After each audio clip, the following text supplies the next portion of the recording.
할렐루야. 제가 생각하는 것보다 많이 나오신 것 같습니다. 새벽 예배가 쉽지 않은데 새벽을 깨우며 정말 나라적으로 또 여러 면으로 우리가 기도해야 될 것을 깨닫고 있고, 여러분의 삶 속에 이런 실질적인 행동을 통해서 새벽을 깨우는 모습에 하나님의 큰 축복이 있기를 기도합니다. 저는 두 가지 점을 먼저 말씀 전에 나누고 싶습니다. 저는 이 새벽 예배를 준비하면서 많은 고민을 좀 했었습니다. 어떤 특별 새벽이기 때문에 1년에 딱 저희가 3번 정도 있는데 어떤 특정한 주제를 가져와서 말씀을 전할까.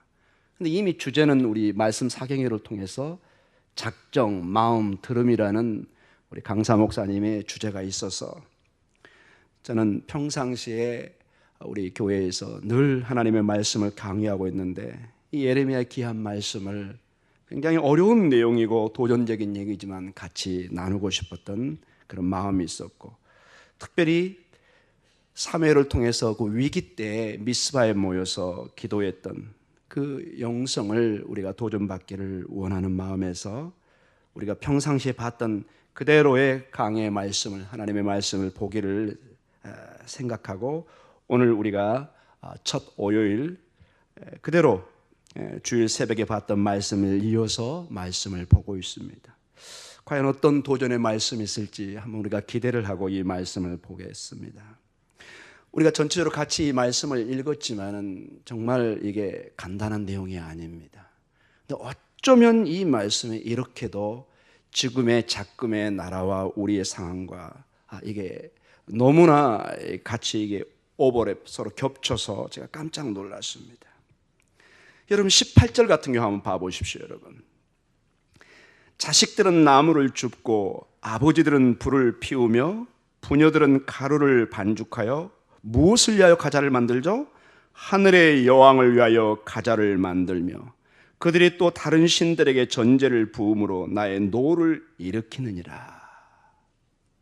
하늘의 여왕입니다. 이게 그 당시에 바벨론의 풍요의 신입니다. 이스타르라는 신입니다. 이게 사실 가나안의 바알을 얘기합니다. 아세라 신을 얘기합니다. 풍요의 신, 모든 것을 그들에게 풍요를 줄 거라고. 하나님이 풍요를 주고 생명을 주는 신인데 어떻게 예루살렘에 유다가 하나님이 아닌 바벨론의 여신을 데려와서 풍요를, 축복을 간구하고 있습니다. 여러분, 이 16절에서부터 34절은 예레미야 7장 1절부터 시작됐겠죠. 물론 그 전에도 시작됐지만 7장 1절부터 이게 전형적인 템플 서먼이라는 것입니다. 성전에서 선포되는 설교입니다. 여러분,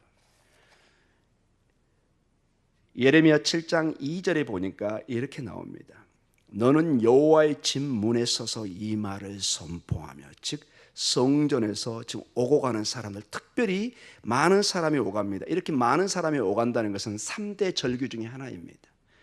절기에 수십만이 모여서 성전의 문을 왔다 갔다 합니다. 여기에 하나님의 사람인 예레미야를 보내서 하나님의 뜻을 전하게 합니다. 이르기를 여호와께서 예배하려 이 문으로 들어가는 유다 사람들아, 누구의 말씀을 들으라고 그러죠? 여호와의 말씀을 들으라. 예레미야의 얘기가 아닙니다. 예레미야의 입을 통해서 하나님의 말씀이 선포됩니다. 3절과 4절을 여러분 주목해서 보시기 바랍니다. 만군의 여호와 이스라엘의 하나님께서 이와 같이 말씀하시되 너희의 길과 행위를 바르게 하라. 그리하면 내가 너희로 이곳에 살게 하리라. 이곳이 어딜까요? 성전입니다. 이 성전을 중심해서 하나님의 임재가 있고 하늘과 땅이 만나는, 여기에 회복이, 축복이, 하나님의 성전에서 축복이, 말씀이 나옵니다. 그런데 그 조건이 그들의 길과 행위를 바르게 해야 됩니다. 그러나 그것이 없이 그들은 4절로 들어갑니다. 너희는 이것이 여호와의 성전이라, 여호와의 성전이라, 여호와의 성전이라 하는 무엇을 믿지 말라고 그러죠? 거짓을 믿지 말라. 여러분, 이게 얼마나 이스라엘 백성들에게, 유다 백성들에게 당황스러운 일일까요? 하나님의 성전이 있고 이것이 하나님의 집이라고 얘기하는 것이 어떻게 거짓말이 될까요? 이것은 깊은 눈에 보이지 않는 영적인 지금 신앙 상태를 도전하고 있습니다. 눈에 보이는 예루살렘의 성전이 분명히 하나님의 임재의 상징인 육신의 눈으로 볼 수 있는 그곳이지만은 그곳이 하나님의 성도들이 바른 하나님과의 관계와 바른 삶이 없이, 바른 이 마음의 신앙이 없이는 그것은 거짓 성전이 되어버린다는 것입니다. 더 이상 그곳에서는 하나님의 임재가 있질 않다는 것입니다. 즉 성전이 부적 같은 존재가 아니라는 것입니다. 이스라엘 백성들은 착각을 했습니다. 무조건 성전은 하나님의 임재가 있는 곳이기 때문에 내가 어떻게 하나님과의 관계를 맺든 상관이 없이 이곳은 나를 무조건 보호해주고 나에게 축복을 줄 것이다. 그것은 거짓 성전이라는 것입니다. 여호와의 성전이라 여호와, 3번 반복합니다. 그들이 얼마나 절대적으로 이 여호와의 성전 예루살렘에 집착했는가를 보여줍니다. 그러나 거기에 하나님이 안 계시다고 얘기합니다. 거짓말을 믿지 말라. 8절에 보라 너희가 무익한 거짓말을 의존하는도다. 그들의 삶을 보십시오 여러분. 9절에 너희가 도둑질하며 살인하며 간음하며 거짓 맹세하며 바알에게 분향하며 너희가 알지 못하는 다른 신들을 따르면서. 10절에 내 이름으로 일컬을 받는 이 집에 들어와서 내 앞에 서서 말하기를 우리가 구원을 얻었나이다 하느냐. 이는 이 모든 가증한 일을 행하려 함이로다. 얼마나 여러분 에레미야가 심각한 도전을 하고 있습니까? 이러한 삶을 살 때 절대로 성전에는 축복이 나오는 것이 아니라 13절의 결론이 나옵니다. 여호와의 말씀이니라. 이제 너희가 이 모든 일을 행하였으며 내가 너희에게 말하되 새벽부터 부지런히 말하여도 듣지 아니하겠고 너희를 불러도 대답하지 아니하였느니라. 이러한 삶을 살면서 하나님께 부르짖고 나올 때는 하나님이 가증히 여긴다는 것입니다. 그리고 오늘 16절에서 34절의 말씀으로 연결됩니다. 그들이 구체적으로 섬겼던 신들이 이제 18절에 나옵니다. 하늘의 여왕을 섬기고 있습니다. 이것은 하나님의 노를 일으킵니다. 자금에 일어나는 한국의 상황 속에서도 얼마나 가증한 사악한 영이 온 나라를 단군 이래로 이런 일이 없다 할 정도로 피해를 주고 있습니다. 그 피해가 어느 정도까지 지금 갈지는 차마 우리가 짐작할 수 없을 정도로 막심한 피해를 지금 끼치고 있는 것을 보게 됩니다. 하늘의 여왕은 풍요의 신입니다. 이스타르, 바벨론의 신입니다. 그러나 그 여왕은 절대로 자기의 이익만 취하지 백성들에게 진정한 축복을, 생명을 주지는 못하는 것을 보게 됩니다. 이 풍요의 신 바벨론 이스타르가 여러분 결국 어떤 결과를 이룬 줄 아십니까 여러분? 33절과 34절의 결과를 가져옵니다. 여러분 같이 읽어보겠습니다. 시작. 이 백성의 시체가 공중의 새와 땅의 짐승의 밥이 될 것이나 그것을 쫓을 자가 없을 것이라. 그때 내가 유다 성읍들과 예루살렘 거리에 기뻐하는 소리, 즐거워하는 소리, 신랑의 소리, 신부의 소리가 끊어지게 하리니 땅이 황폐하리라. 이게 586년 정확히 역사적으로 바벨론을 해서 유다가 이런 식으로 멸망을 당합니다. 그들이 그토록 의존하고 섬겼던 그 바벨론의 여신이 이제는 정말로 와서 그들을 항폐하게 하고 모두를 죽여버리고 예루살렘 성전을 파괴시켜버립니다.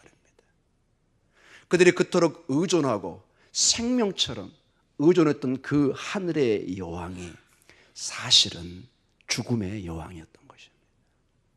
사랑하는 성도 여러분, 예레미야는 29절에 자서로 그들에게 호소했습니다. 너희 머리털을 베어버리고 벗은 산 위에서 뭘 하죠?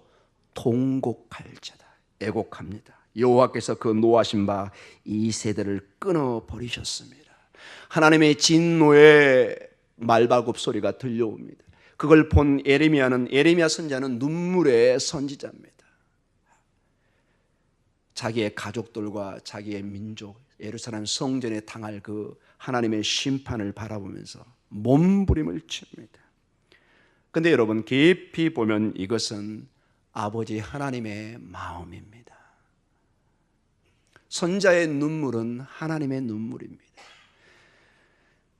자식의 잘못된 것을 보고 자식의 바른 길을 인도하기 위해서 때로는 종아리가 피가 나도록 매일 때릴 때가 있을 것입니다. 물론 다 큰 자녀를 때릴 수는 없지만 어렸을 때 키우면서 여러분, 지금은 모르겠습니다. 옛날에는 저희가 종아리를 맞으면서 컸잖아요.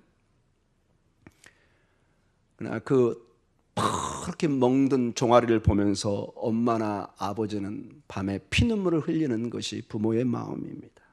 여러분, 이러한 모든 심판의 내용이 여러분 하나님이 즐거워서 하시겠습니까? 여러분, 예레미야는 통곡한다고 얘기합니다. 계속 8장 9장으로 가면서 예레미야는 정말로 마음에 큰 신음이 있습니다. 사랑하는 성도 여러분, 이것이 하나님의 마음이고 오늘 우리에게 23절의 말씀으로 돌아올 것을 얘기합니다. 23절 같이 읽겠습니다. 시작.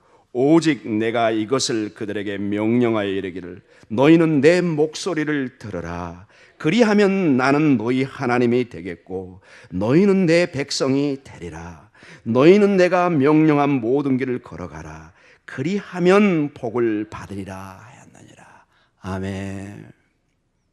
눈에 보이는 하늘의 여왕이 아닙니다, 여러분. 큰 풍요를 줄 것 같은 이스타르가 아닙니다, 여러분. 정말 그거는 가문이설이고 거짓입니다. 여러분, 거듭 강조합니다. 성경은 얘기합니다. 세상의 신들은 정말 우리에게 거짓의 축복을 약속합니다. 우리가 죽음의 자리로 가도 눈 하나 깜짝 안 하는 것이 세상의 거짓 영들입니다. 그러나 우리 하나님은 자녀를 때리고 때로는 이제 바벨론으로 포로를 보내는데 거기에 피눈물을 흘립니다. 통곡하고 있습니다. 세상의 신들은 통곡하지 않습니다. 여러분. 오늘 우리 주님께서 말씀하십니다. 내 목소리를 들어라. 그리하면 나는 너희 하나님이 되겠고 너희는 내 백성이 되리라. 다시 언약을 회복해 주겠다는 것입니다. 나는 너의 남편이 되고 너는 나의 아내가 되고 나는 너의 부모가 되고 너희는 나의 자식이 되고 다시 언약 관계를 회복해 주겠다고 그럽니다. 그럴 때 그리하면 복을 받으리라. 명령한 모든 길을 걸어가라. 그리하면 복을 받으리라. 복의 근원은 하나님의 뜻을 따르는 길밖에 없는 것입니다. 다른 길이 없습니다. 어떤 가문이설로 얘기를 해도 이 외에는 방법이 없습니다. 지름길이 없습니다. 여호와의 길을 명령한 길을 걸어가는 것입니다. 그때 복이 주어진다고 말씀하고 계시고 25절에 또한 축복이 이루어지는 것을 보게 됩니다. 25절 너희 조상들이 애굽 땅에서 나온 날부터 오늘까지 내가 뭐죠? 내 종 선자들을 너희에게 보내되 끊임없이 보내었다. 하나님의 사람들을 보내서 끊임없이 하나님의 말씀을 전하게 합니다. 여러분, 우리의 인생은 하나님의 형상으로 이루어졌기 때문에 이 하나님의 말씀을 계속 먹지 않으면 마치 우리가 육신의 양식이 없으면 육신이 죽듯이 하나님의 입에서 나오는 모든 말씀을 우리가 살기 때문에 여기서 선지자들은 하나님의 말씀을 상징합니다. 계속해서 주의 말씀을 통해 이스라엘 백성들이 유다 백성들이 살게 하는 것입니다. 결론적으로 말씀을 마치겠습니다.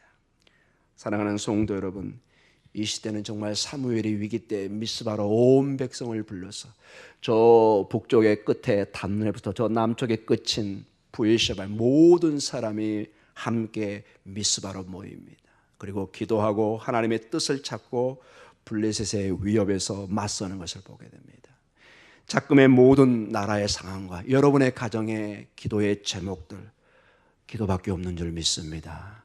하나님의 말씀을 듣고 하나님과의 관계를 회복하고 그의 말씀을 따르는 것, 이거 외에는 다른 길이 없어요. 이거 외에 다른 길을 제시하는 것은 전부 거짓 가르침입니다. 하나님과의 관계 회복 없이는 그 어떤 것도 우리는 복을 받을 수가 없습니다. 생명과 연결된 이 끈이 끊어져 버리면 옆에 있는 이 나무가 생명은 이 나무에 붙어 있는 것입니다. 이 가지는 여기서 떨어져서는 다른 길이 없습니다. 살기 위해서는 이 가지는 이 원나무에 붙어 있어야 되는 것입니다. 아멘. 우리의 삶의 생명은 하나님이십니다. 하나님의 말씀이고 오늘 23절에 내 목소리를 들어라. 그리하면 나는 너희 하나님이 되겠고 너희는 내 백성이 되리라. 너희는 내가 명령한 모든 길을 걸어가라. 그리하면 복을 받으리라. 간단하지만 너무 중요한 겁니다. 이것을 유다 백성이 하지 못하고 하늘의 여왕에게 무엇을 자꾸 들으려고 합니다. 과자를 만들어 그들의 신들에게 부읍니다. 여러분, 다 소용없는 짓인 것을 보게 됩니다.